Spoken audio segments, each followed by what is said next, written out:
नहीं मिलेगी ऐसी सास बहू। दिल्ली के एक इलाके में एक महिला अपने बेटे और बहू के साथ रहती थी। अरे बहू देख तो जरा, कौन इतना दरवाजा पीट रहा है। अरे किसे क्या हो गया है, लगातार दरवाजा धड़ाधड़ पीटता जा रहा है। देखती हूँ मम्मी, पता नहीं सुबह सुबह कौन आ गया। बहू दरवाजा खोलती है तो देखती है कि बाहर एक लड़का खड़ा था, थोड़ा गुस्से में था। अरे मैडम, आपकी ऑनलाइन शॉपिंग ने परेशान कर रखा है। बार बार आप अपना सामान वापस लौटाती हैं। कभी एक बार में सामान आता ही नहीं। अरे कैसे बात कर रहे हो? मैं कंपनी को फोन करती हूँ, तुम्हें नहीं आना तो मत आओ, कोई और आ जाएगा। इसमें गुस्सा होने वाली कौन सी बात है? अरे बहू क्या हुआ, किससे बहस हो रही है? कुछ नहीं मम्मी, वो ऑनलाइन वाला लड़का आया है, उसी से बात कर रही हूँ। देखो भैया, ये सामान वापस नहीं लेना है तो मत लो, लेकिन हंगामा मत करो। अरे कोई बात नहीं, लाओ आप पैकेट। मेरा तो ये काम ही है, बस थोड़ा गुस्सा आ गया था। बहू अंदर जाती है और पैकेट लेकर बाहर आती है, लेकिन तब तक लड़का वापस जा चुका था। बहू को समझ में नहीं आया कि हुआ क्या। वो अंदर जाती है तो किचन में काम में लग जाती है। अरे बहू, तुम्हें ऑफिस नहीं जाना क्या? कितनी देर हो गई? किचन से आवाज आती है। जाना है, लेकिन इनका नाश्ता तो बना दूं। और उनकी चिंता मत करो, तुम अपना नाश्ता लेकर जाओ, मैं बना दूंगी नाश्ता। अरे तेरा ऑफिस भी तो जरूरी है ना, कितना काम करेगी। ठीक है मम्मी, जाती हूँ, रात का खाना साथ में खाएंगे। इसके बाद सास ने दरवाजा बंद कर लिया। शाम को डोरबेल बजी।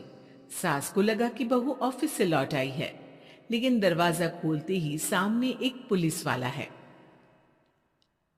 राहुल यानी कि उसके बेटे ने उससे पूछा, कौन है माँ?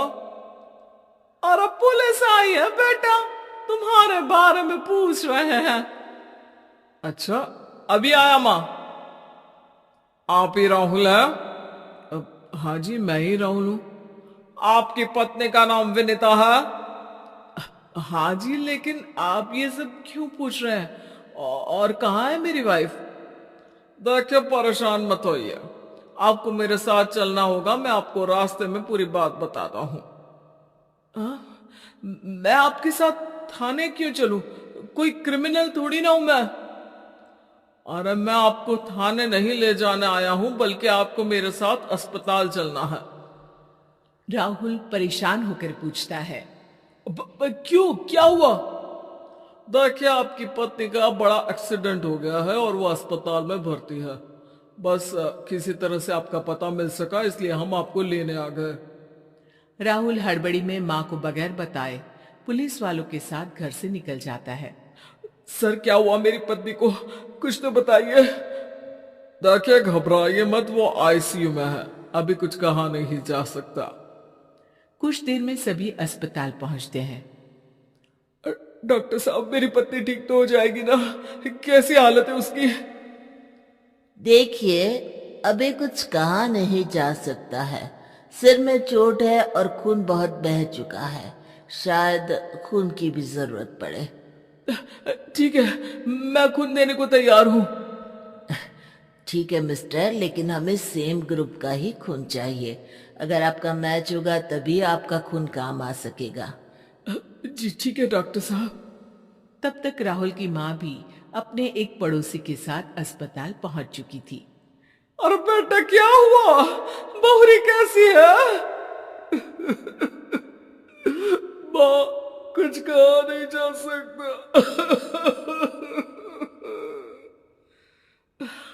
अरे बेटा, परेशान मत हो। अरे बहू को कुछ नहीं होगा, वो दिल की बहुत अच्छी है। माँ बेटे बैठे हुए इंतजार कर रहे हैं। सर, आपका ब्लड मैच नहीं हो रहा है और ब्लड हमें अभी चाहिए। अरे बेटा, डॉक्टर साहब से बोलो ना, मेरा ब्लड ले ले।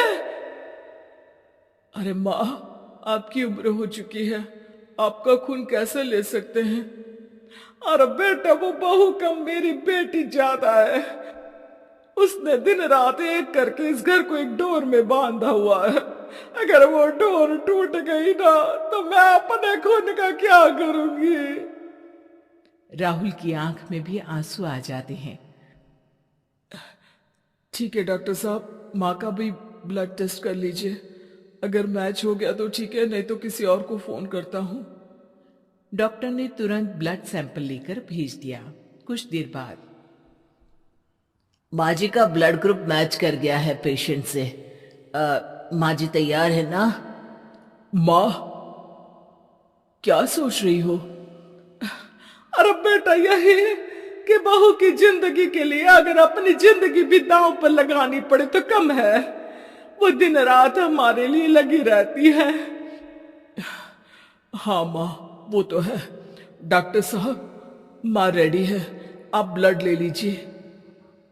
बहू की जान बच गई और उसकी घर वापसी हो गई और एक नई शुरुआत भी। अरे विनीता, नाश्ता तैयार हो गया? जी हाँ, हर मम्मी का भी। पहले मम्मी खा ले, उसके बाद हम खाएंगे। अरे तुम माँ की चमची हो क्या? राहुल, मेरी माँ के जाने के बाद उन्होंने ही मेरा माँ की तरह ख्याल रखा है, और उस रात उन्होंने खून नहीं दिया होता तो शायद आज मैं जिंदा भी नहीं होती। इतना तो माँ के लिए बनता ही है ना।